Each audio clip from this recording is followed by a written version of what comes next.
Que tu sois une source de bénédiction dans ta famille. Je déclare, tu seras la tête et jamais la queue. Par la puissance du Saint-Esprit, je détruis tout mariage spirituel dans votre famille dans le nom de Jésus.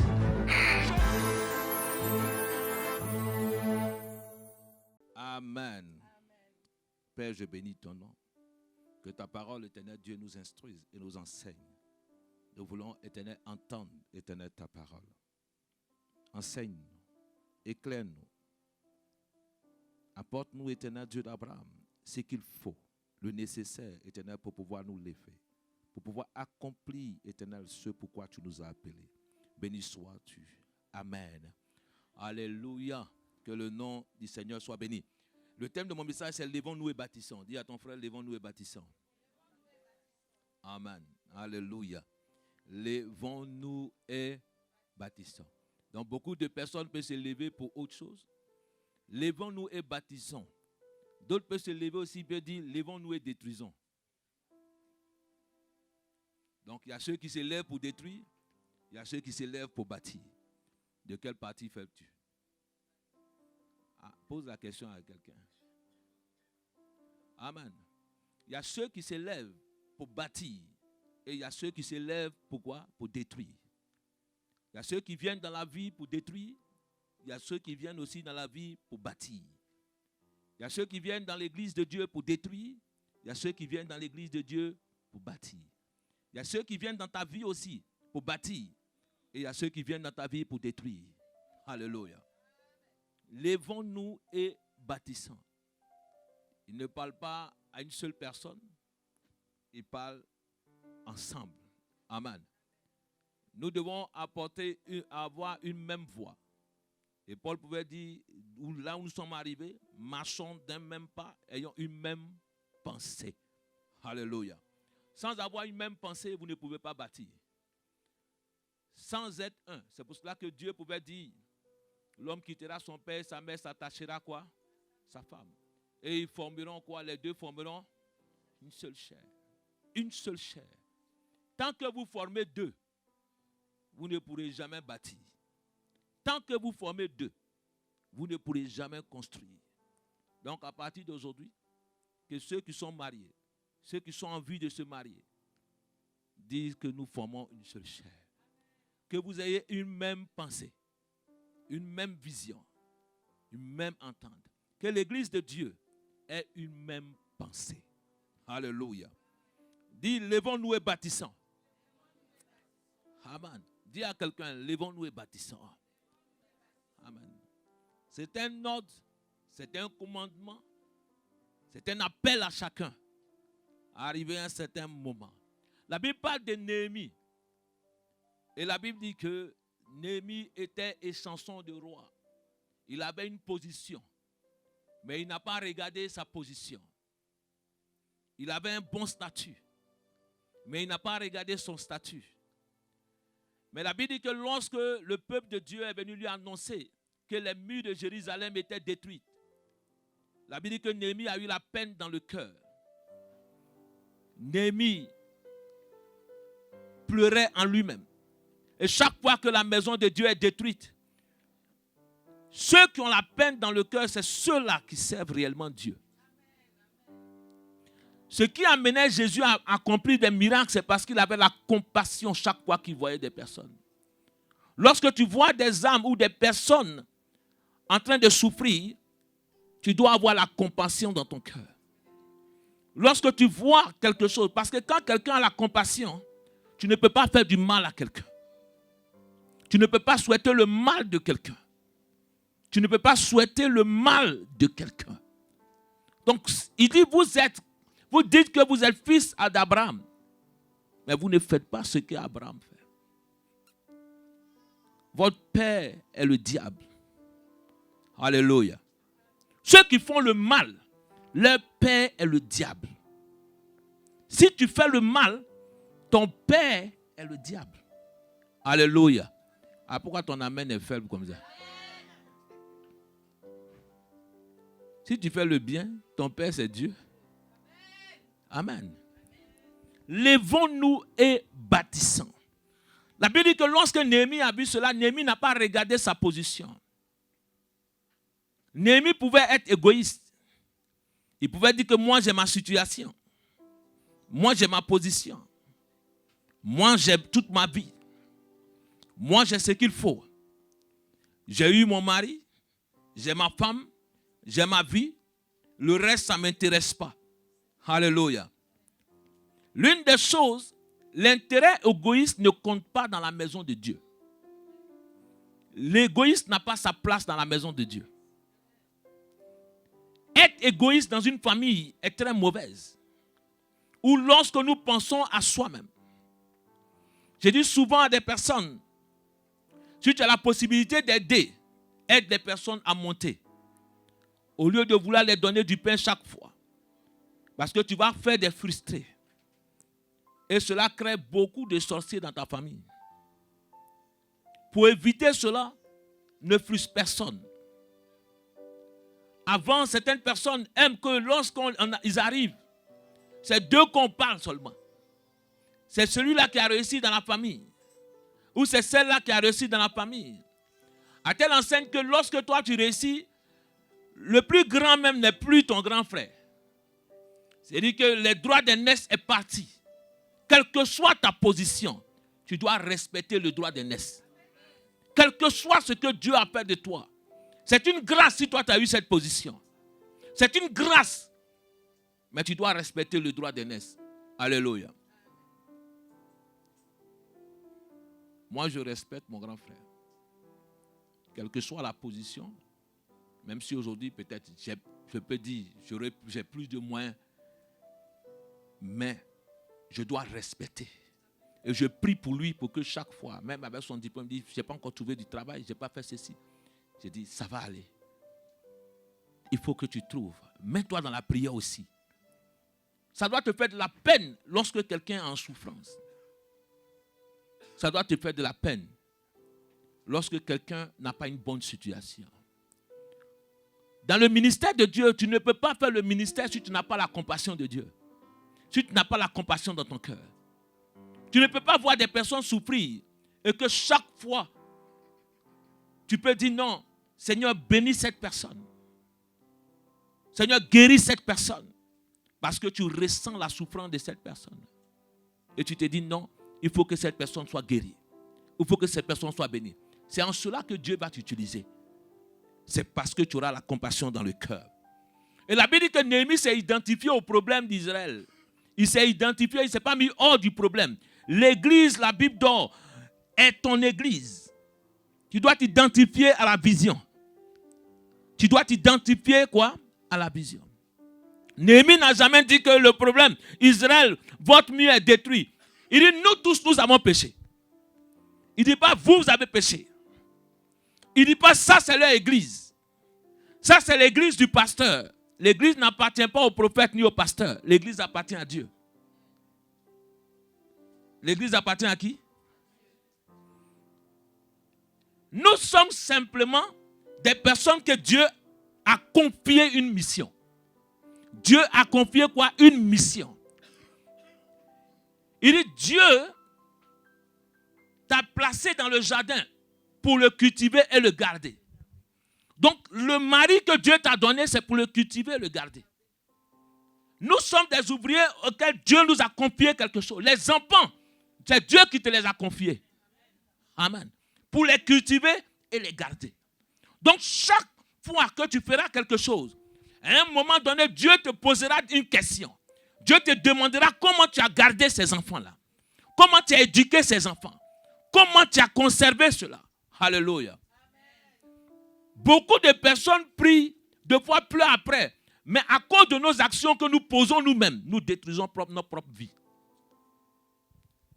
Chaque action que tu poses détermine ton succès. Chaque action que tu poses détermine où tu vas aller.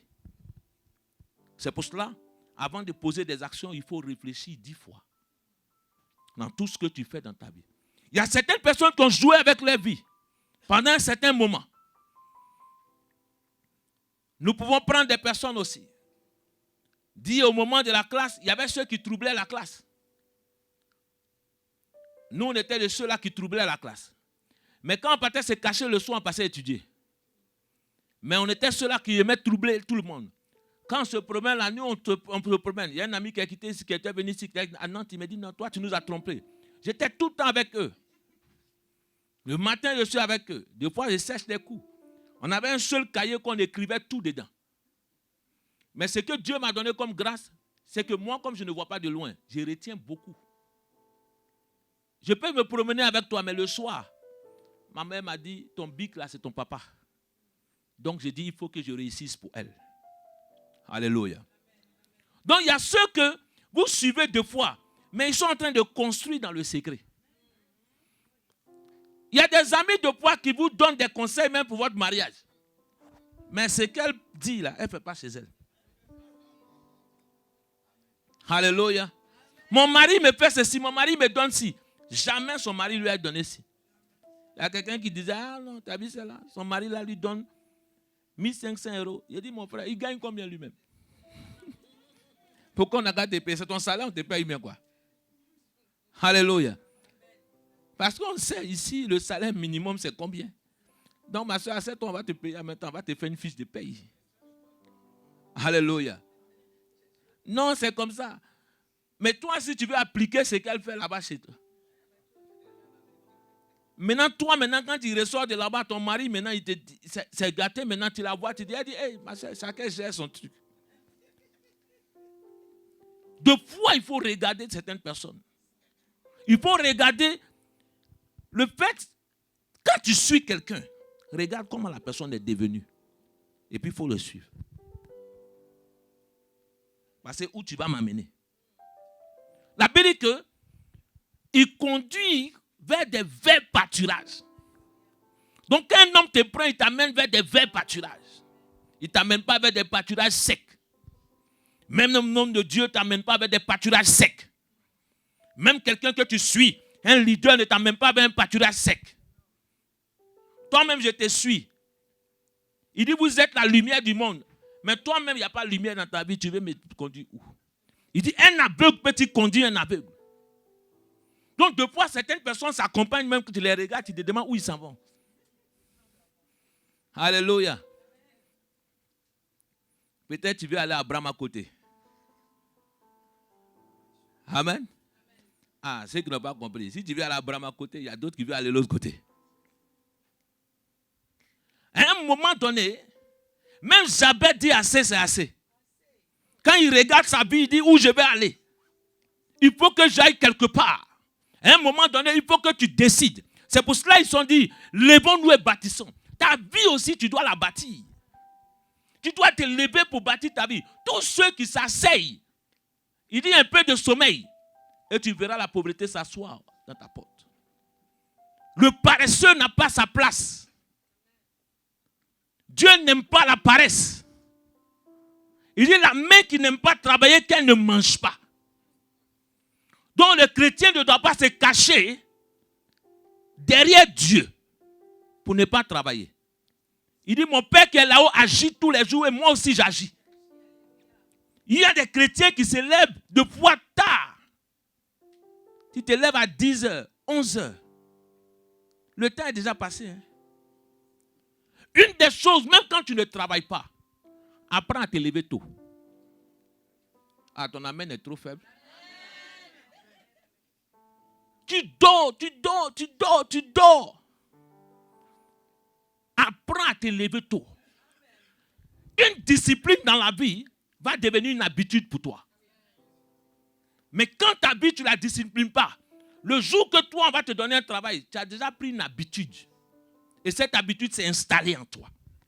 Et ça devient maintenant un caractère. C'est là que ça ne peut pas changer. Parce que vous avez pris cette habitude-là. Je veux que tu changes ton habitude. Dis avec moi, à partir d'aujourd'hui, je vais changer. Alléluia. Donc, quand tu ne travailles pas, lève-toi tôt, commence à prier. Lis la parole, fais des choses. Commence à projeter des choses. Va faire un peu de sport, va marcher dans la brousse, va marcher où tu veux. Va faire un peu de sport, tu marches un peu, tu marches. Ça permet que tes veines aussi se dégraissent un peu. Ça évite les attaques cardiaques. Il y a des fois, il n'y a pas besoin de prière.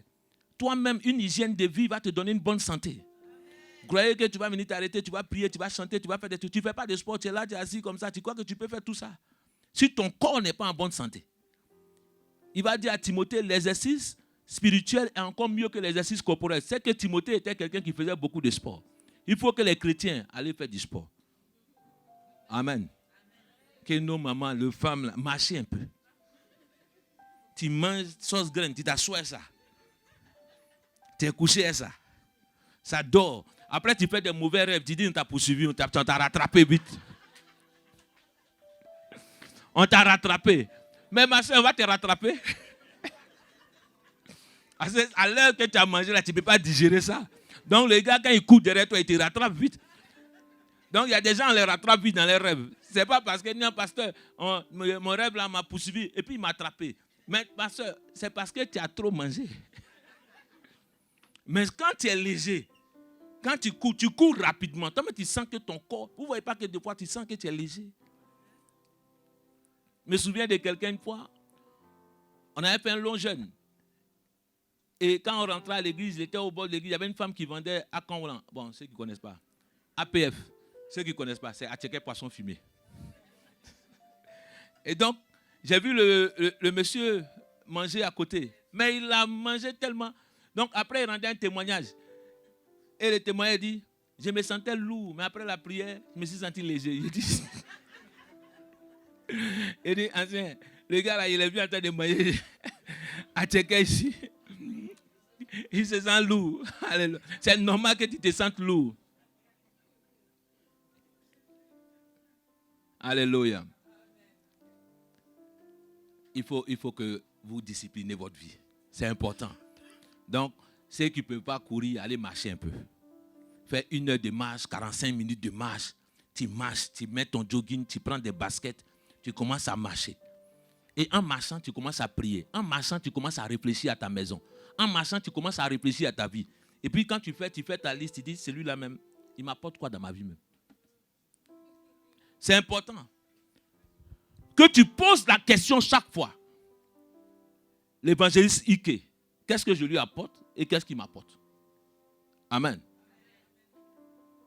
Ma soeur, il faut se poser des questions. Je calcule, je regarde et puis j'écris. Lui là, il m'apporte quoi? Qu'est-ce que moi je lui apporte? S'il ne m'apporte rien et que je lui apporte rien, équation résolue. Amen. Parce qu'il y a des gens qui sont lourds dans votre vie et qui vont retarder la vision de Dieu dans votre vie. Et qui vont détruire la vision de Dieu. Donc Néhémie va partir parler au roi. Je ne vais pas raconter tout ça, vous allez lire après. Mais là où je vais venir, la Bible dit que lorsque Maman Bella lisait tout à l'heure, Néhémie a eu une vision de pouvoir construire. Et la Bible dit qu'il a pris un jeune, il a demandé au roi. Le roi lui a donné cette faveur, lui a accordé cette faveur. Mais lorsque Néhémie arrive, il dit il ne parla à personne, même aux grands. Il y a certaines choses qu'on ne dit pas à tout le monde. J'ai une vision. Mais la vision, avant de faire ça, je vais réfléchir comment atteindre la vision d'abord. Néhémie va aller constater d'abord. Alléluia. Il va aller prendre, réfléchir, regarder.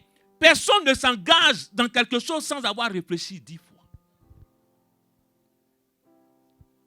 Je vais bâtir la muraille, 7. Mais la première chose que Néhémie veut bâtir, c'est la muraille. Pourquoi il ne bâtit pas le temple? Dis à ton frère, pourquoi il ne bâtit pas le temple? Alléluia. Parce que la muraille sécurisait Jérusalem. Si tu bâtis le temple sans bâtir la muraille, le temple sera détruit. C'est pour cela, Église de Dieu, pour bâtir ta vie, il faut sécuriser ta vie. Sécurise d'abord tes alentours. C'est pour cela que Dieu dit, ma bénédiction n'est suivie d'aucun chagrin. Deux fois, Dieu tarde de te donner une bénédiction, il sait pourquoi. Deux fois, il y a trop de choses dans ta vie. Il y a des personnes aussi avec lesquelles tu dois te détacher d'abord avant d'avoir ta bénédiction. Abraham n'a pas vu Canaan tant que Lot était avec lui.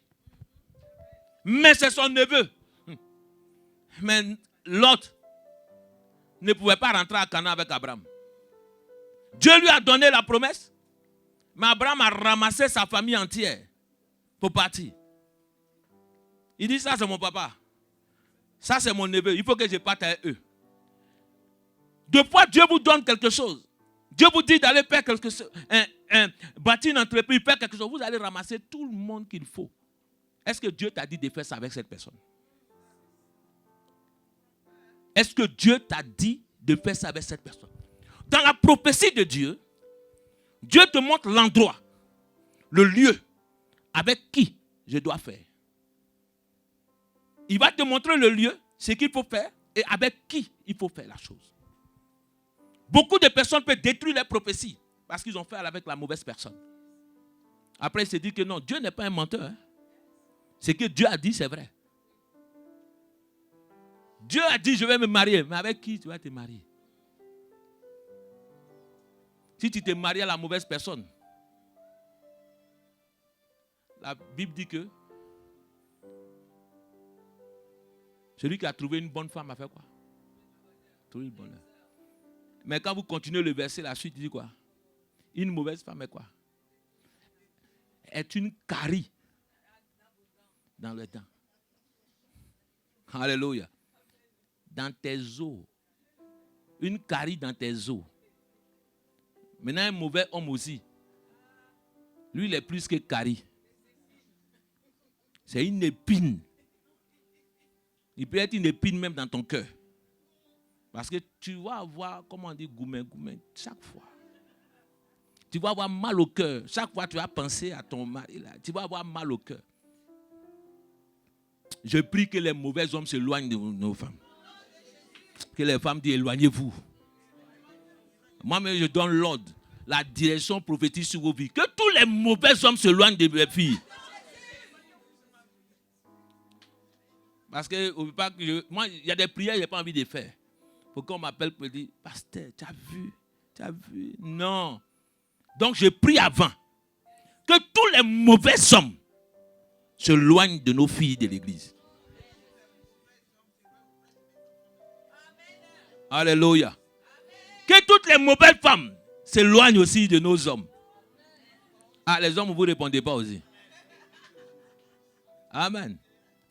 C'est vrai qu'il y a des femmes aussi qui, quand elles sont à l'église, les pasteurs ne voient pas tout. Tu peux être bien devant le pasteur, mais à la maison, elles sont autre chose. Hein? Alléluia. Soyez sages. Les femmes, soyez soumises à vos maris. Et que Dieu vous aide dans cela. Il dit c'est en cela que Christ est honoré. Néhémie constate. Néhémie regarde. Néhémie dit non, voici ce que nous avons bâti. Mais il analyse l'édifice qu'il doit faire. Et il se dit, voilà ce que je vais faire. Voilà ce que je dois faire. Il dit, je ne racontais rien à personne. Ni au magistrat, ni au grand. À un certain moment, c'est ta bouche qui détruit ta vie. Tu parles trop.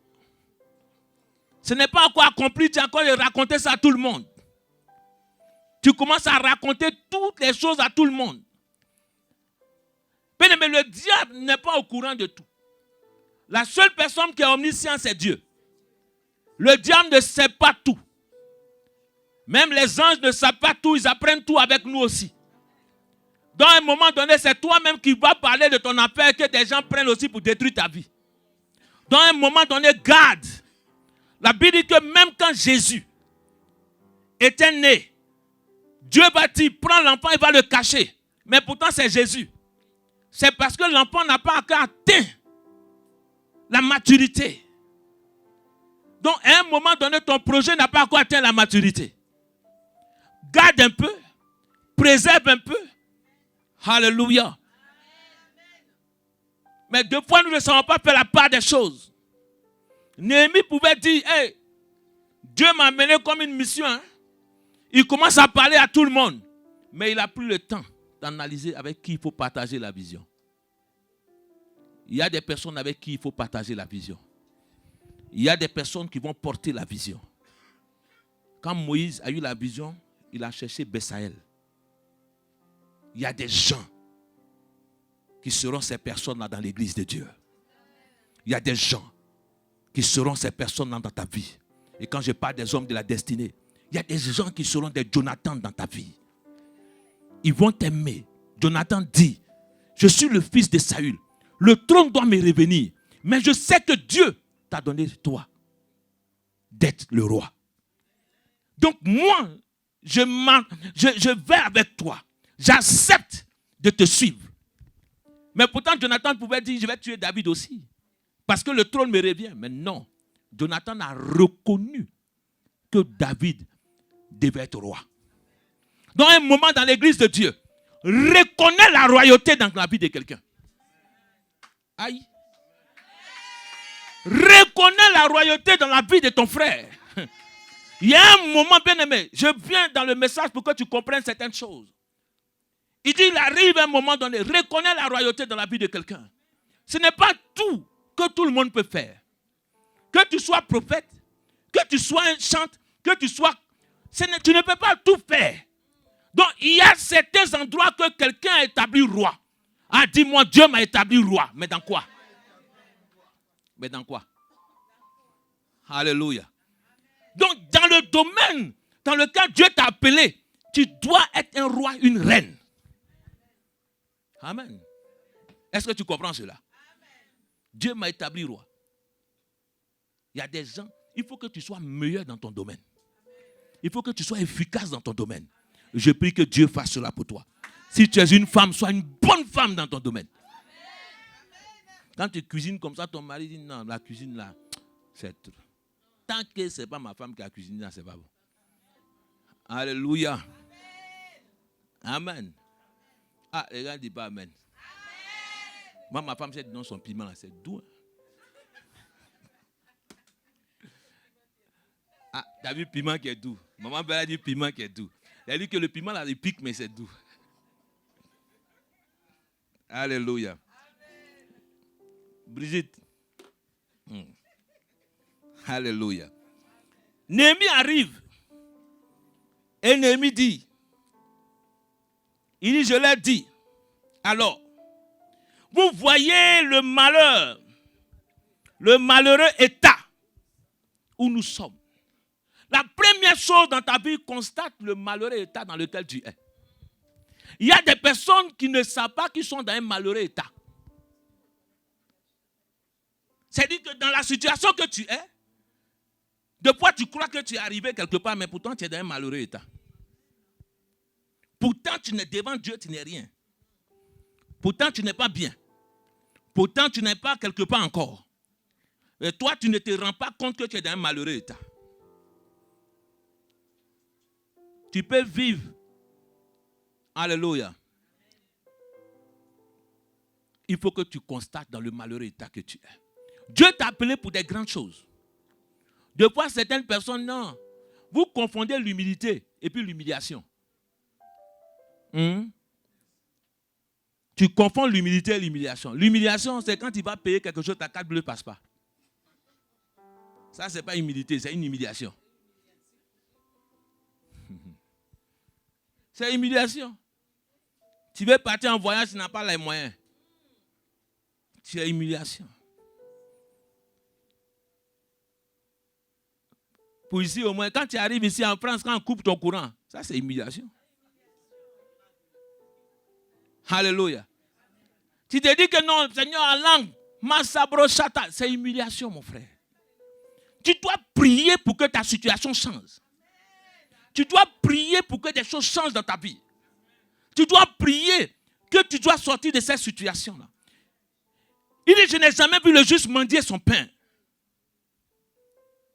Je refuse la mendicité dans ta vie. Que la souffrance ne soit pas dans ta vie. J'avais dit, éloigne-moi le malheur, de moi le malheur, afin que je ne sois pas dans la souffrance. C'est une humiliation de foi.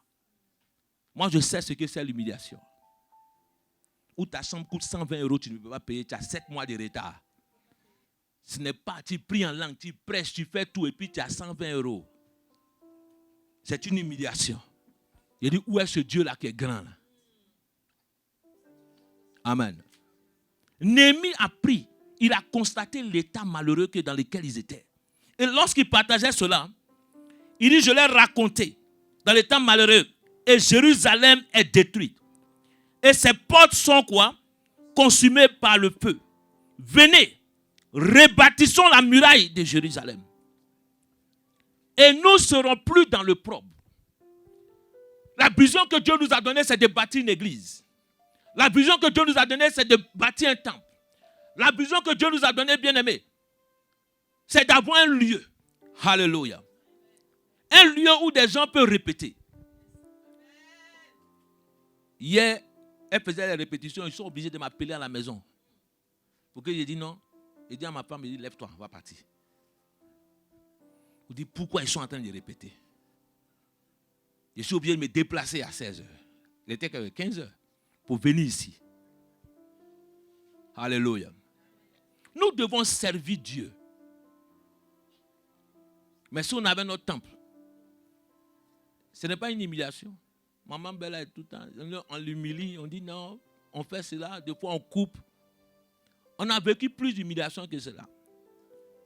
Moi, il y a des choses qui ne me dépassent pas. On était dans une salle à Anières où on a connu la sœur Nadège. Le monsieur là, lui-même là, pour lui c'était grave. Il éteignait la lumière, il coupait le courant même. Il éteint complètement. Pour nous, notre salle seulement, il coupe. Et puis il nous laisse dans le noir. Et je prêche avec quoi? Le portable. Et qu'on met pour lire. Quand il ouvre la salle, il dit, vous êtes là encore. Il dit, on est là. Toi, tu ne vas pas me distraire. Il a tout fait pour nous humilier. Mais je dis, toi, Dieu ne permettra jamais. En plein milieu, un jour, il est arrivé, évangéliste. Il dit, toi là, tu n'es pas un serviteur de Dieu. Devant tout le monde, m'insulter dans la cour comme ça. Je lui ai dit, là où je suis arrêté, si je suis un homme de Dieu, ton imam là, tu ne peux jamais lui parler comme ça. Mais là où je suis arrêté, aujourd'hui, tu viendras me demander pardon là. Si tu penses que je plaisante, vas-y. Cet homme là est un arabe. Ce qui s'est passé, il a eu quoi? La ceinture, zona, sur son pied. Il est venu dire à une de mes filles, il dit, dans le sens quand je dormais, j'ai vu ton pasteur là. Comme un pasteur petit, tu vas voir. Il dit, ah, tu sais que je suis pasteur. Et ma fille est venue, elle dit, non, pardon, papa, il faut prier pour lui. Il dit, en plein hiver, il ne portait pas de chaussures. Il dit, tu vas savoir qu'on ne parle pas aux hommes de Dieu comme ça. Tu peux faire tout. Il dit, moi, Dieu m'a amené ici pour te régler. Parce que tu ne peux pas jouer avec des hommes de Dieu. Il interdisait, jusqu'à il y avait un pasteur, ce jour, je me souviens, un pasteur, un Congolais qui venait faire le culte. Il a fermé jusqu'à ses fidèles membres sont partis de l'église. Il dit, non, on ne peut pas subir cette humiliation. Ce jour-là, j'ai payé la salle pour le pasteur. Parce qu'il venait faire le culte. Le gars dit, il a déjà payé. Il dit, non, tu n'as pas payé. Il dit, c'est pas grave, tu veux faire le culte. Tiens, voilà le chèque, laisse-le faire son culte. Il m'a regardé et dit, Dieu va te lever. Il dit, c'est pas grave, c'est pour que tes fidèles fassent le culte. Cet homme-là est venu. Il dit, mets tes pieds. Il dit, c'est pas dans la cour, il t'a dit que tu vas venir demander pardon. Il dit, mets tes pieds ici. Quand j'ai prié pour lui, 2 jours après, quand il me regarde, il fait ça.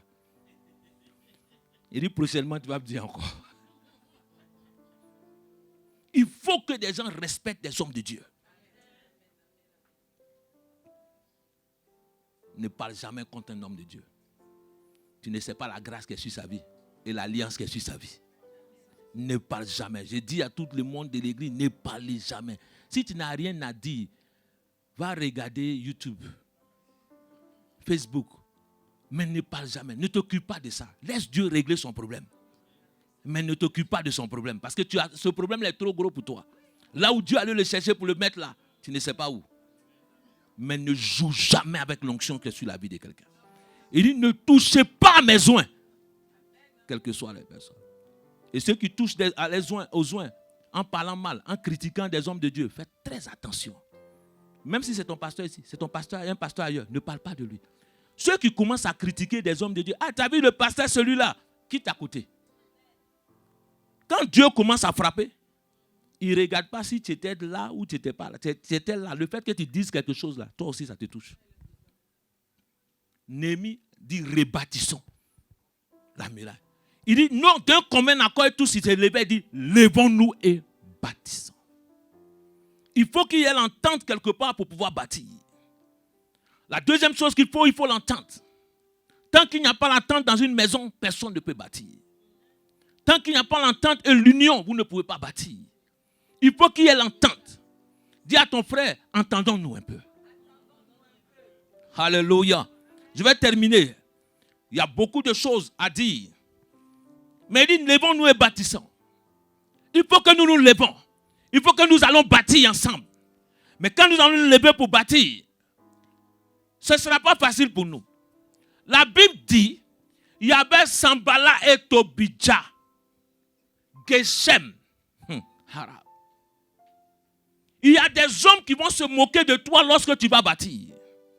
Il y a des hommes qui vont s'opposer à ce que tu vas faire. Église de Dieu, voici quelqu'un qui vient construire quelque chose. Est-ce que bâtir quelque chose n'est pas bon? Construire ta vie n'est pas bien? Mais il y a toujours des gens qui vont s'opposer. Dans l'église de Dieu, il y a toujours des Sambala et des Tobija. Dans tout ce que tu vas faire, il y aura toujours des Sambala et des Tobija. Dans ton travail, il y aura toujours des Sambala et des Tobija. Dans ta maison, il y aura toujours des Sambala et des Tobija. Dans ta famille, il y aura des Sambala et des Tobija. Qui vont se moquer toujours de toi. Qui vont dire, est-ce que celle-là peut arriver? Est-ce que celle-là peut réussir? Est-ce que celle-là va se marier? Oh, c'est de quel mariage toi tu parles? On a trop entendu ça. C'est de quoi tu parles même? Toi, on t'a trop vu. Toi, on t'a trop vu. Ils se moquaient d'eux. Il y a des gens qui se moquent de toi aujourd'hui. Il y a des gens qui rient de ta situation aujourd'hui. Il y a des gens qui se moquent de toi. Ils pensent que tu ne vas pas arriver. Mais je te prophétise. Je prophétise sur ta vie que tu vas arriver dans le nom de Jésus. J'aime raconter mon histoire. Lorsque j'étais dans ma chambre étudiante avec des amis, je les ai appelés. J'ai dit, Dieu m'a dit de faire une société. Voici le nom de la société que Dieu m'a donné. On faisait la réunion ensemble. Mais bien aimé, ils ont fait la réunion un mois. Ils sortent net. Ils se mettent là-bas. Ils commencent à se moquer puis me critiquer. Et au moment où je sors, ils ne savaient pas que j'arrivais. Et quand j'ai entendu tout, j'ai dit, my goodness. Ils ont commencé à rire, à se moquer. Toi, tu es étudiant comme nous. Tu n'es pas, pour faire une société, il faut être français.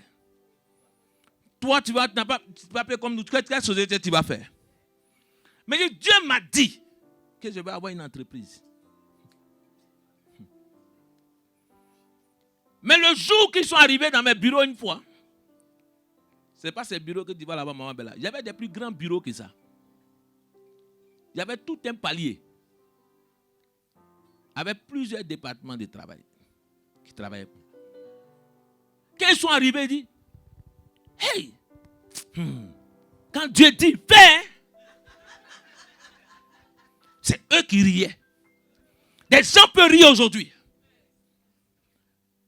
Même quand on priait deux fois, il y a des pasteurs, ma femme sait, des gens venaient ouvrir la porte pour voir combien vous êtes. Pour rire. Pour se moquer de toi.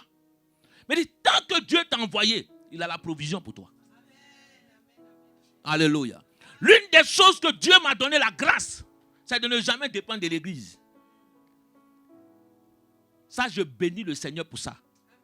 Parce que s'il dépendait de l'église, je crois que vous allez modifier les prophéties ici. Parce que des hommes, ah non, parce que moi je donne la dîme.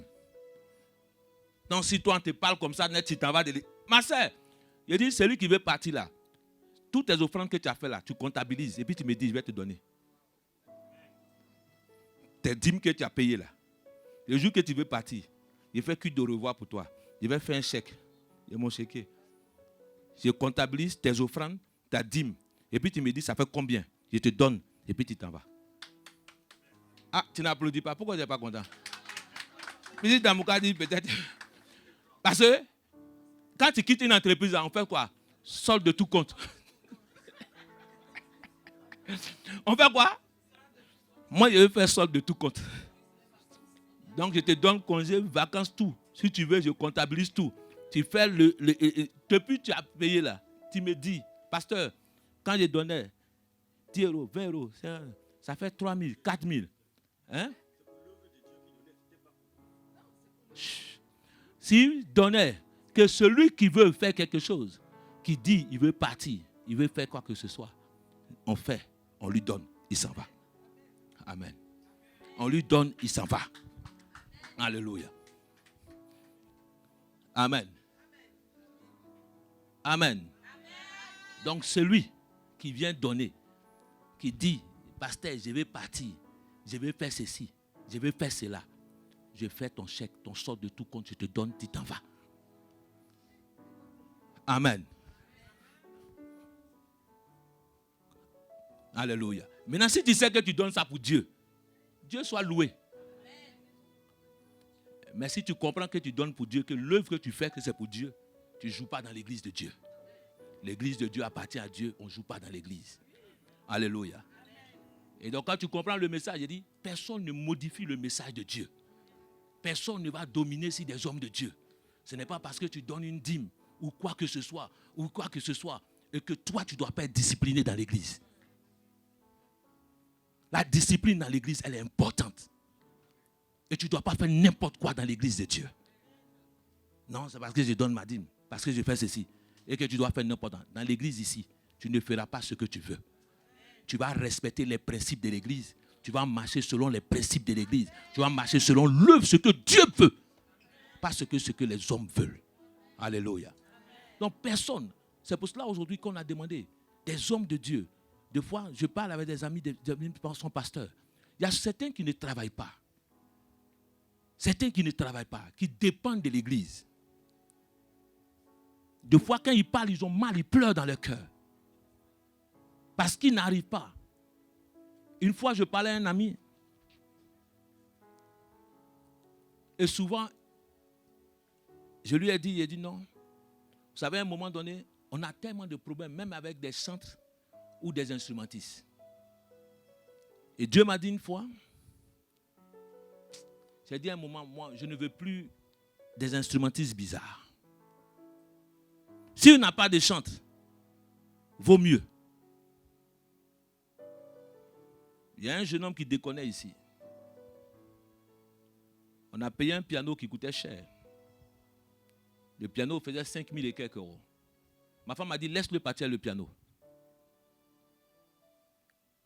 J'ai dit, au lieu de faire n'importe quoi, prends le piano, vas-y. On te l'offre même, vas-y avec ça. On a dit à Henri, on va te former. Dieu a fait, ce n'est pas Henri qui joue aujourd'hui. Parce que ce sont des enfants là-même. Si tu ne sers pas Dieu, Dieu va prendre quelqu'un d'autre pour servir à ta place. Si tu ne fais pas quelque chose, comme le frère a dit tout à l'heure, notre papa disait tout à l'heure, il dit, s'ils le font pour l'œuvre de Dieu, s'ils se rendent compte pour le font pour l'œuvre de Dieu, c'est ça qui est important. Si ce que je donne, je sais que je le donne à Dieu, non à un homme. C'est important. Mais si tu le donnes, pourquoi tu l'offres réellement? Pourquoi tu le donnes? Donc l'intérêt, c'est pour servir et c'est pour aider l'église de Dieu. C'est pour aider l'église à avancer. C'est pour aider l'église à pouvoir être grand. Tout ce que tu fais pour un homme de Dieu, ne réclame jamais.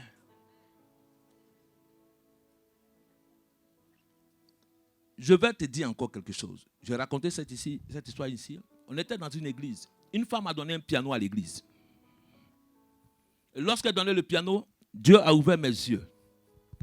Et j'ai dit, le piano que tu as donné à l'église, nous l'acceptons. Mais tu l'as pris dans une autre église. Elle dit oui. Que le piano, je l'ai pris parce que là-bas, le pasteur m'a chassé, m'a fait quelque chose. J'ai dit, nous l'acceptons le piano, mais nous allons le donner au pasteur. Elle m'a dit, non. Il a dit, tu nous as donné. On en fait ce qu'on veut. On accepte ton cadeau. Mais nous ne pouvons pas garder ce piano dans notre église. On a appelé l'autre pasteur. Il dit, papa, allons lui remettre le piano. Parce que si nous acceptons le piano, la bénédiction ne sera pas pour ta vie. Et des fois, vous avez des problèmes, vous ne savez pas pourquoi vous avez des problèmes. Je dis, maman, allons, on va donner le piano au pasteur. Tu lui as déjà donné à l'église. Quand il donnait au piano, il a prié pour toi. Il t'a béni. Et puis tu viens parce qu'il t'en parlait. Et que toi, tu viens, tu reprends le piano pour aller donner à une autre église encore. C'est que toi, tu veux nous donner une malédiction. Mais toi-même, tu seras maudit. Si c'était quelqu'un d'autre, on allait dire non. C'est qui est sûr, il a pris le piano parce que... Non, non, non. Ce n'est pas comme ça. Ce sont des hommes de Dieu aussi. On a pris, on lui a donné l'instruction. Viens, va, on va partir ensemble. On allait accompagner cette maman-là. J'ai dit, donne le piano là, au pasteur. Le pasteur nous a regardé. Il m'a dit, vraiment, je ne sais pas quoi dire. J'ai dit, papa, bénis la femme là. Oublie tout ce qui est dans ton cœur.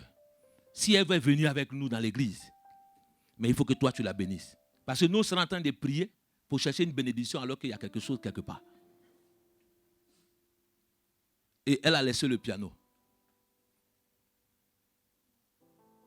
Parce qu'il y a certains actes que vous posez qui peuvent amener la malédiction dans vos vies. Tu ne peux pas faire cela. Ne rends jamais le mal. Ne rends jamais le mal. Un homme de Dieu peut t'offenser. Moi, je l'ai eu à plusieurs fois. Même mon père, le papa d'Éric. Mais il m'a dit que personne ne soit une pierre d'achoppement pour toi. Il m'a dit, toi, descends de l'autel. J'étais tellement en colère. Il dit, moi, je fais tout. Je viens à l'heure à l'église. Vous venez en retard. Je viens, je branche les choses. Et puis, on me parle comme ça. Son fils, c'est mon ami. C'est comme mon frère. Il m'a dit, donc, papa t'a parlé là. C'est pour ça que tu es comme ça. Donc, tu ne veux plus rien faire. Ton ministère là, c'est lui qui t'a donné. C'est Dieu qui t'a donné ou c'est lui? Et quand j'ai commencé à refaire, papa m'a appelé, il m'a dit, ne laisse jamais personne devenir pied d'achoppement pour ton ministère. Depuis ce temps, je suis focalisé sur le ministère de Dieu. Quel que soit ce que les gens font à côté, c'est Dieu que je regarde. Je ne regarde que l'objectif que je dois atteindre et ce que Dieu a mis dans mon cœur. Néhémie a regardé cela. Et Néhémie dit, levons-nous et bâtissons. La Bible dit que Sanballat et Tobija se lèvent pour attaquer, pour détruire l'œuvre de Dieu, pour que l'œuvre de Dieu n'avance pas. Ce que les gens ont fait, c'est que Néhémie a réussi quelque chose en 52 jours. Dis avec moi 52 jours. Amen. Que les semaines sont pour toi. Que Néhémie réussisse cela, en 52 semaines, il a réussi cela. Que tu puisses réussir cela. Ce que des gens ont construit des temples, en combien d'années Néhémie prend 52 semaines pour pouvoir réussir cela? Que toi, tu puisses accomplir des choses rapidement dans ta vie. La Bible dit, Sanballat, Tobija, Geshem l'arabe se moquait d'eux. Mais des gens prenaient une bonne résolution. La troisième chose qu'il faut prendre dans ta vie, c'est une bonne résolution. Dis avec moi, je prends une bonne résolution. La résolution de bâtir. Dis la résolution de bâtir. Alléluia. Néhémie a évalué. Néhémie a pris une résolution. Il a évalué et il a pris une résolution.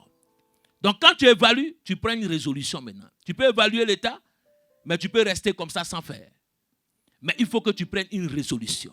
De bâtir ta vie, de changer tes choses, de changer des principes, de dire non, je vais donner. Je vais faire ceci, je vais bâtir le temple de Dieu. Est-ce qu'il y a des personnes qui veulent bâtir le temple de Dieu? Est-ce qu'il y a des personnes qui veulent bâtir l'œuvre de Dieu? Dans chaque église, dans chaque chose, tout ce que tu trouves à faire, fais-le pour Dieu. Tout ce que tu trouves, si tu balais, balais pour Dieu. Si tu essuies pour Dieu. Si tu fais quelque chose, fais-le pour Dieu. Ne fais jamais quelque chose pour un homme. Fais-le toujours quoi? Pour Dieu. Alléluia. Si je sais tout ce que je donne à ma soeur à faire quelque chose, je fais ça pour qui? Pour Dieu. Si j'aide ma soeur, je l'aide pour Dieu.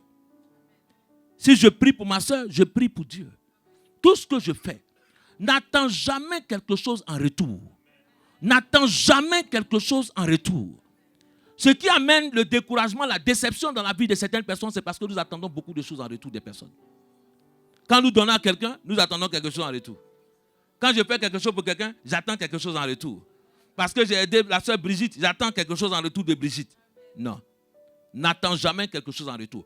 Une des choses qu'il faut que tu comprennes, c'est que lorsque tu bénis quelqu'un, lorsque tu fais quelque chose pour quelqu'un, tu penses que la bénédiction va revenir vers toi par elle. Non. Dieu peut passer par une autre personne pour te bénir. Parce que toi, tu te dis, j'ai fait ça pour elle. Mais si elle te donne en retour, c'est que tu as payé. Mais si quelqu'un te bénit au travers d'une autre personne, vous savez, à cause de quoi? De Jonathan, qui a été béni après? Mephibosheth a été béni à cause de qui? À cause de qui? Jonathan. Quand David parlait, il dit quoi? Est-ce qu'il y a quelqu'un dans la maison de Saül que je peux bénir? Il y avait qui? Siba, qui dit Mephibosheth est quelqu'un qui ne marche pas. Est-ce qu'on t'a demandé ma condition pour me bénir? Est-ce qu'on a demandé si je suis malade ou pas? On a demandé est-ce qu'il y a quelqu'un ici que je peux quoi? Bénir.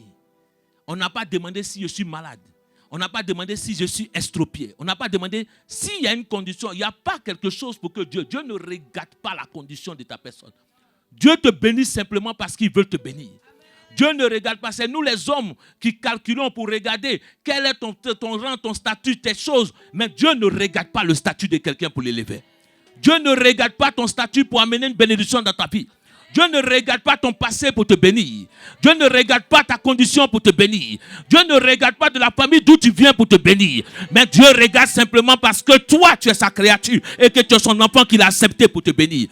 Dieu change ta situation. Dieu prend quelqu'un. Il dit du fumier et qu'il élève. Il lui fait asseoir les pauvres à la table des riches. Dieu ne regarde pas d'où je viens. Dis avec moi, Dieu ne regarde pas d'où je viens pour me bénir. Il n'a pas cherché quelqu'un d'autre, mais il allait prendre Néhémie. Dieu peut prendre n'importe qui pour pouvoir élever. Aujourd'hui, Dieu peut donner le don à n'importe qui. Le don peut tomber sur n'importe qui. Dieu peut donner le don à Brigitte dans mon cas. Dieu peut donner le don à Cécilia. Dieu peut donner le don à Nadège. Dieu peut donner le don. Dieu donne le don à n'importe qui. Tous ceux, alléluia. Une fois, quelqu'un disait, il dit, moi, je ne comprends pas. J'ai jeûné 40 jours et puis je ne vois rien. Donc, donc tu veux dire quoi? Donc, nous, on ne jeûne pas et puis on voit. Alléluia. Si tu as jeûné 40 jours pour que Dieu te récompense pour la vue, c'est qu'il y a un problème. C'est que tu veux que Dieu te paye. Ce n'est plus un don. Alors que Dieu dit quoi? C'est un don. C'était quoi? C'est un don. C'était quoi? C'est un don. Dis à ton frère, c'est un don. Donc tout ce qu'il donne, nous le donnons quoi? Gratuitement. L'œuvre de Dieu qu'on va bâtir, c'est un don. Dis avec moi, c'est un don. Jésus a donné sa vie gratuitement. Nous le faisons quoi? Pour Dieu. Je le fais pour Dieu. Je chante pour Dieu. Je prêche pour Dieu. Je sers Dieu pour Dieu. Je ne sers pas pour de l'argent. Je ne fais pas ceci pour cela. Je ne fais pas cela pour ceci. Alléluia. Tant que tu ne comprendras pas que tout ce que tu fais, fais-le avec ton cœur. Fais-le avec amour. Fais-le avec... Je ne sais pas quoi te dire. Mais fais-le de bon cœur. Même le bien que tu fais avec quelqu'un, fais-le de bon cœur. Fais-le de bon cœur. Aide des personnes autour de toi. Donne à des personnes autour de toi. Amen. Ton amen est trop faible. Vous savez, il y a des personnes qui aiment donner à l'église, mais sans donner aux gens. Tu aimes que l'église, on te donne. Tu aimes donner. Mais à la maison, il faut donner aussi. Tu ne peux pas servir le pasteur et ne pas servir ton mari. Amen. Ça, c'est très important pour toi. Une sœur a pris la télé de son mari pour le donner au pasteur. Et son mari était en train de dire, de s'énerver. Et elle dit, le mari, elle vient, elle dit, le mari est sorcier. Il dit, il n'est pas sorcier. C'est quelque chose de logique. Avant d'aller donner quelque chose, là, il faut s'entendre. Lui, il va regarder quoi? Lui, il va regarder quoi? Et tu vas dire, non, le pasteur, mon mari, là, il est devenu sorcier, comme ça, comme ça. Mais ma soeur, c'est toi qui le rends sorcier. Tu ne peux pas prendre. C'est-à-dire que des fois, le plat même qu'ils vont servir au pasteur est plus sous que le mari. C'est vous qui faites que, des fois même, il veut nous tuer. Parce que ce que toi, tu ne lui donnes pas. La Bible dit que même les hommes de Dieu doivent prendre soin de leur maison. Des fois, des hommes de Dieu même négligent leur propre maison. Ils négligent leurs propres épouses. Ils négligent leurs enfants. Mais ils prennent soin même des enfants des autres. Ils prennent soin même de l'église. Que eux-mêmes, leur propre maison. Des fois, leur propre maison est détruite. Vous voyez les enfants des hommes de Dieu, deux fois. Quand vous voyez les enfants des hommes de Dieu, on dit non, l'enfant de l'homme de Dieu est devenu bizarre. Parce qu'il a négligé son enfant pour toi. Donc vous devez respecter ces personnes et prier pour eux. Pour dire que ces hommes-là, que Dieu puisse les aider. Que toi aussi tu prennes soin de ta maison. À partir d'aujourd'hui, il faut que tu prennes soin de ta maison. Dans une des choses que je dis toujours, je ne dis jamais aux gens de ne pas aider des personnes. Des fois, quand nous arrivons ici en Europe, quand tu veux faire sortir quelqu'un de l'eau, il faut que toi-même tu sois nager. Des fois, nous n'avons pas atteint la stabilité nous-mêmes. Mais nous sommes en train de tirer seulement. Et maintenant, quand nous tirons, nous tous nous noyons. Maintenant, quand tu es noyé, quand tu reviens, on te dit, tu as fait 10 ans en France. Tu as fait 40 ans en France. Mais le temps que tu as pris, tu ne t'es pas construit. Il faut que tu te construises. Quand tu seras fort, tu pourras aider des personnes. Quand tu seras fort, tu pourras aider aussi. Mais tant que toi-même, tu n'es pas stable, tu ne peux pas aider. Alléluia. Néhémie a pu aider parce que lui, il était stable. Néhémie a pu aider parce que lui, il voulait que des gens baptisent. Et la Bible dit que lorsqu'il a dit quelque chose, une dernière chose que je vais te laisser avec, il dit, le Dieu des cieux nous donnera quoi? Le dernier verset, qu'est-ce qu'il a dit? Le Dieu des cieux. Et je leur répondis, je leur fis cette réponse. Le Dieu des cieux nous donnera le succès. Dis avec moi, le Dieu des cieux nous donnera le succès. Dans la vision que nous voulons bâtir, dans ce que nous voulons bâtir, deux fois, ça paraît trop grand pour toi. Ça paraît trop énorme pour toi.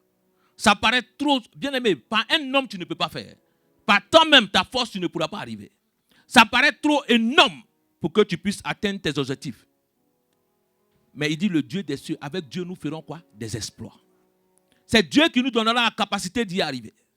C'est Dieu qui te donne la capacité de pouvoir atteindre ces objectifs-là. C'est Dieu qui te donne la capacité de pouvoir réussir dans ce pays, dans cette nation. Le Dieu des cieux me donnera le succès. Et je sais que la vision que nous avons à bâtir, le temple que nous avons à bâtir, le Dieu des cieux nous donnera le succès. Au début, Dieu m'a dit, partage la vision avec des personnes ici.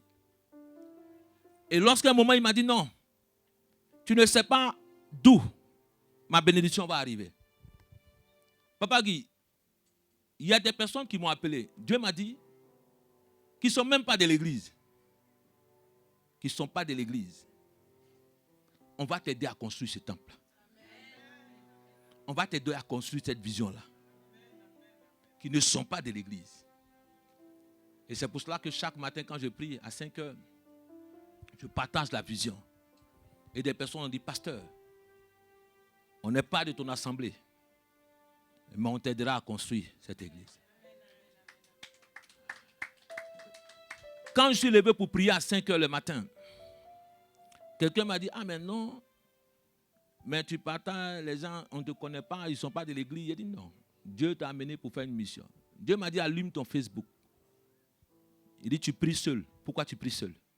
Allume parce qu'il y a des gens qui sont là derrière, qui vont attendre la prière. Quand je l'ai allumé, j'ai vu des personnes connectées. Une semaine, je voulais arrêter, il dit, lève-toi, va prier encore. Il y a des personnes que je n'ai pas demandé quelque chose, qui ont eu des témoignages et qui ont apporté des offrandes que je ne m'attendais même pas. Et quelqu'un m'a appelé, m'a dit, ton temple là, moi-même je l'ai bâti. J'ai dit, ma soeur, c'est beaucoup. Hein? Elle dit, le temple, on va le bâtir. Je ne l'ai jamais vu.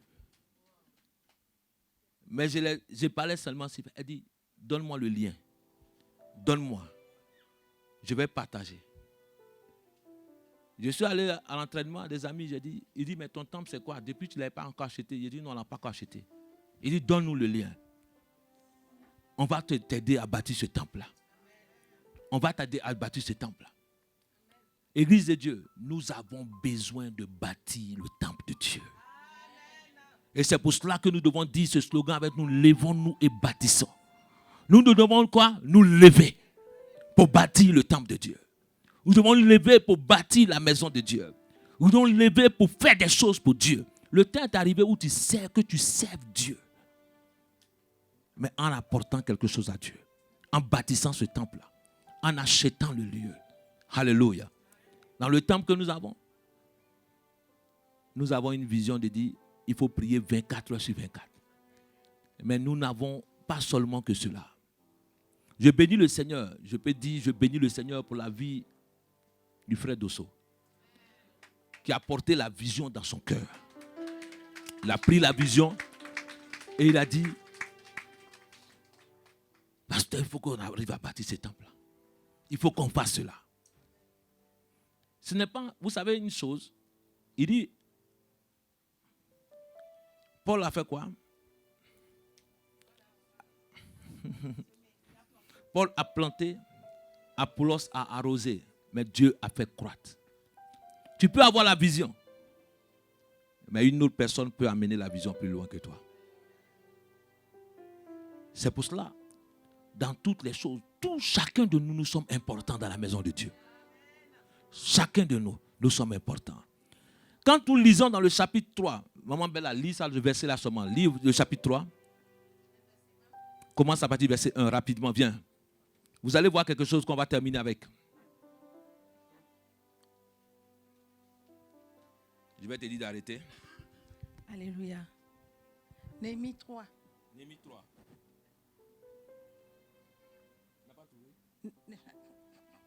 Néhémie 3, verset 1. Je lis la parole, à partir du verset 1. Je lis la parole de Dieu. Élishab, le souverain sacrificateur, se leva avec ses frères, les sacrificateurs, et il bâtit la porte des brebis. Ils la consacrèrent et en posèrent les battants. Ils la consacrèrent depuis la tour de Méan jusqu'à la tour de Anasel. À côté d'Eliashab, bâtirent les hommes de Jéricho. À côté de lui, bâtit aussi Zakur, fils d'Amri. Voilà le verset 4 encore. Il dit quoi? À côté d'eux, travailla, préparant Méramoth. Amen. Méramoth, fils d'Uri. Deux versets qui disent quoi? Ils disent quoi? Si vous avez suivi les versets, il dit quoi? Est-ce que vous suivez les versets? À côté. Dis avec moi à côté. Quand vous allez lire tout ce passage, vous allez voir que chaque fois, il dit à côté. Il ne dit pas derrière. Il dit quoi? À côté. À côté de Brigitte Damouka bâtissait Alice de Fontaine. À côté. Alléluia. Dis à côté de moi. Tu ne peux pas bâtir derrière. Tu es obligé de bâtir à côté. Ton mari, tu bâtis à côté de lui. Tu ne bâtis pas derrière lui. Amen. Hier, je parlais avec quelqu'un, il me dit non. Non, c'est que j'ai eu avant là. Moi, mon mari ne doit pas être courant. Hein. Non, il dit, ton mari, vous bâtissez quoi? À côté. Tant que vous bâtissez derrière, vous n'êtes pas côte à côte pour bâtir, il aura toujours des problèmes. Dans l'œuvre de Dieu, on bâtit côte à côte. Dis à ton frère, c'est côte à côte. À côté de moi, tu bâtis. À côté de moi, tu bâtis. À côté de Moïse, il y avait Josué qui était là. Il y avait Aaron qui était là aussi. Donc, toujours à côté des hommes de Dieu, il y a toujours des gens qui sont à côté. Toi, tu es derrière ou tu es à côté? Tu veux être à côté de ton frère ou derrière ton frère? Tu veux être derrière ou à côté? Dis à partir d'aujourd'hui, je serai à côté de toi. Pour bâtir dans ce temps, pour bâtir cette vision, je serai à côté de toi. Oh, je chante à côté de toi. Je prie à côté de toi. Je jeûne à côté de toi. Parce que nous sommes là pour nous soutenir. Nous sommes là pour nous soutenir. Donc, Église de Dieu, c'est à côté de chacun que nous allons bâtir. à côté de l'autre bâtissait celui-là. Et chacun bâtissait un point précis du temple. On n'a pas assez de temps pour décortiquer certaines choses à aller dans le fond du message. Mais chacun bâtissait une partie. À chacun, Dieu a donné un talent et un don. Nous ne pouvons pas faire la même chose. Mais chacun de nous, selon le moyen que Dieu me donne, je bâtis aussi selon mon moyen. Alléluia. Selon ce que Dieu me donne. Non, ne pense pas que le jour de l'offrande, que toi tu dois donner parce que l'autre, ce n'est pas une question de concurrence. C'est une question de ce que Dieu me donne pour donner. C'est une question de ce que Dieu m'a donné pour donner. Ce que je peux donner, la Bible dit, la femme a donné plus que tout le monde. Mais elle a donné combien? Combien de pièces d'argent? Donc, ce que Dieu mettra dans ton cœur de donner, c'est ce qu'il faut donner. Il dit donner avec quoi? Joie. Ne va pas te mettre dans problème pour donner. Alléluia. Selon ta foi. Mais donne selon ce que Dieu te donne de donner. Fais ce que Dieu te dit de faire. Amen. Il faut que tu pries et que tu demandes au Seigneur combien je dois donner pour bâtir le temple. Combien je dois faire pour bâtir le temple. Qu'est-ce que je dois faire pour bâtir le temple? Bien-aimé, c'est une alliance que tu fais pour ta maison, pour la génération qui descend de toi. C'est une sémence que tu fais pour tes enfants, pour les enfants de tes enfants. Ce n'est pas pour toi, mais pour ta génération. À cause de David, il y a une génération qui a été débloquée. Je prie à cause de ce que tu vas faire dans cette maison de Dieu, à cause du service que tu fais dans la maison de Dieu, à cause de simplement jouant le piano, que ta génération soit débloquée dans ta vie dans le nom de Jésus. Que des générations soient débloquées dans votre vie dans le nom de Jésus. Que Dieu tende ta main dans ta vie. Nadia, tu as la photo de ta fille? Donne-moi, viens.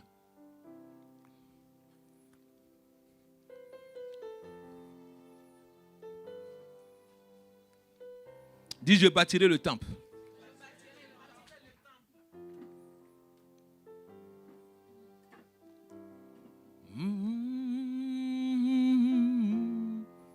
Tu as regardé les autres vidéos? Alléluia. Tendez les mains vers elle.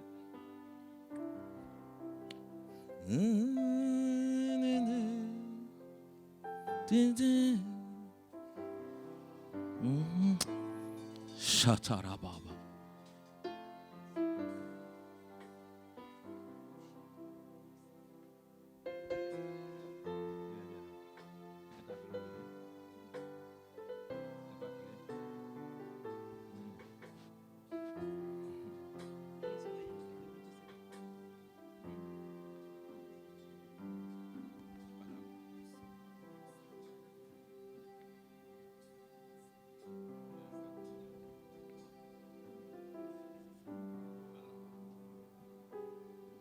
On va tendre la main, prier pour elle. Que Dieu délivre sa famille. Que Dieu délivre ta famille.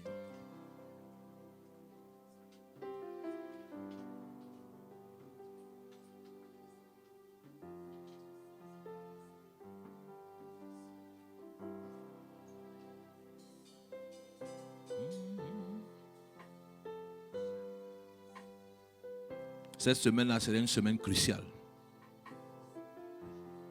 Une semaine de détermination, une semaine où Dieu a déterminé certaines choses. Cette semaine-là.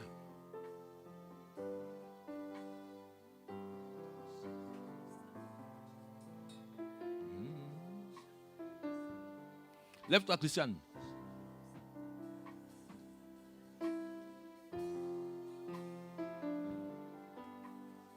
Mets-toi là, mets-toi dans le couloir là.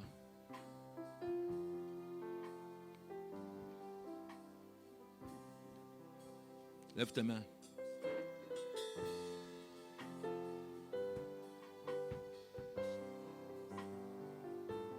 Je vois une personne arrêtée derrière toi, j'arrive, Nadia. C'est pour ça qu'il faut qu'on achète le temple. Lève ta main, reste là comme ça.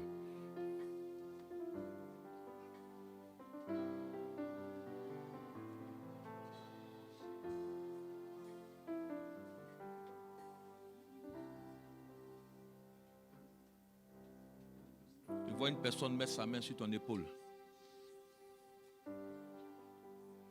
Et cette main est une main satanique.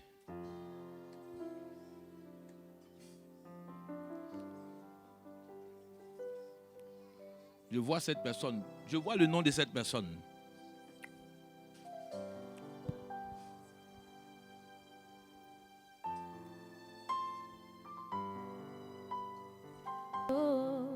Mets ta main sur ton ventre. Car il est glorieux et digne de régner. L'agneau est souverain. Nous élevons. Que tout esprit de la sorcellerie dans votre famille, je détruis cela. Je libère ta vie. Je libère ta vie. Chasse cela. Je détruis cela. Chasse.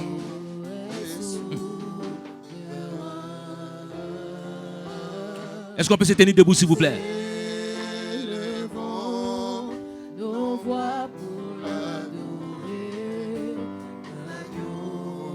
Je détruis l'esprit de mort. Amène-moi son fils là. Amène-moi Yanis.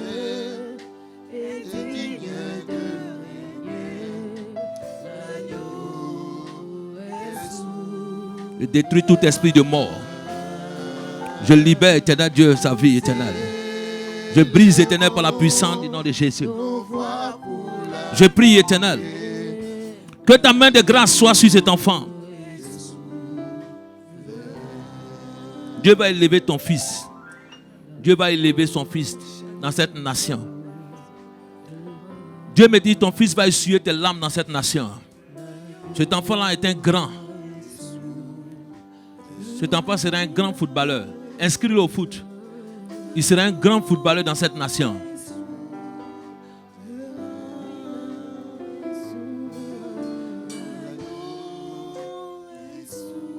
Il faut que tu pries pour cet enfant-là. Je vois à un moment donné, je vois dans ces côtes-là, là.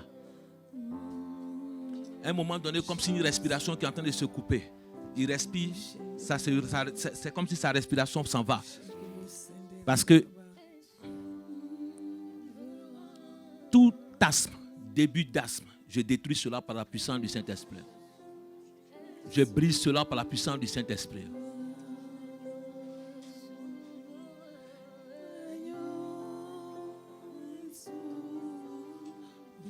Je libère ton mariage. Dans cette semaine qui va arriver, tu auras un appel du pays. Un appel du pays. Les gens vont te dire beaucoup de choses.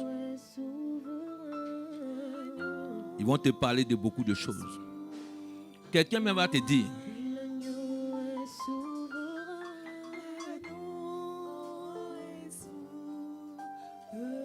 si ta fille te fatigue, ramène-la à nous. Elle-même va te dire ça. Quand elle va te dire, demande-lui pourquoi tu dis ça.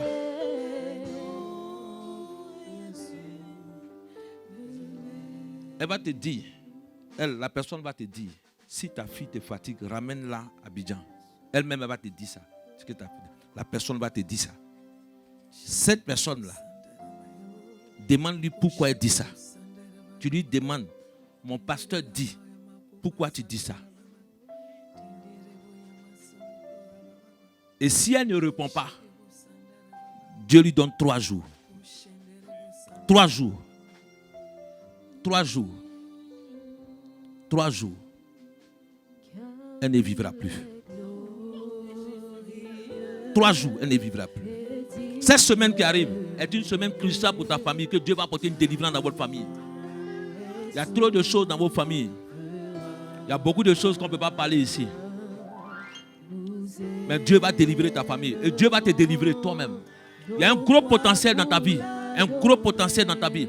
Après cela, tu vas avoir une liberté, une libération dans ta vie. Dieu va t'amener tellement loin dans ce que tu vas faire. Tu vas voir. Les choses vont s'accomplir pour toi. Cet enfant-là, prend soin de lui. Car Dieu a une grâce sur cet enfant-là. Même si ta fille aussi, il y a une grâce qui est dessus. C'est pour cela que l'ennemi veut détourner cette grâce-là. Tu comprends? Il faut prier pour ta soeur. Tu as compris? Hein? Yanis, il faut prier pour ta soeur. Et puis il faut l'aimer. Tu as compris? Tu as compris? Tu ne veux pas? Dieu va apporter une délivrance. Ce qu'ils ont fait, Dieu va renverser cela. Cette personne va ouvrir sa bouche elle-même pour t'appeler, pour te dire dans cette semaine-là, ramène ta fille. Parce qu'elle sera bien là-bas avec nous. Tu dis, mon pasteur dit, pourquoi tu as dit cela? Si tu ne me dis pas, il m'a dit 3 jours, tu vas mourir. Tu lui dis, donc eux-mêmes ils vont venir me trouver ici. Tu as compris? Il faut dire, le pasteur dit. Si elle te dit, donne le numéro du pasteur, tu dis, donne mon numéro. Et je vais parler avec elle. Tu vas voir des choses qui vont sortir. Et ta fille sera libérée. Et spirituellement, tout sera fini. Et Dieu va ouvrir des portes pour toi. Toutes les choses qui sont bloquées, c'est là-bas. Toutes tes affaires, ton argent, toutes les choses qui sont bloquées, c'est à cause d'elle. C'est pour cela que Dieu veut te délivrer. Et Dieu te montre la voie. Après cela, le mois qui va arriver, Dieu va changer ta destinée. Il va changer des choses dans ta vie. Tous les blocages vont commencer à finir dans ta vie. Ramène-moi l'habit de ta fille. Le vêtement qu'elle a porté, ramène-moi. Parce que spirituellement, il y a quelque chose qui a été fait. On va la localiser spirituellement, aller la et détruire cela. Et que tout va se passer mieux. Dans le nom de Jésus.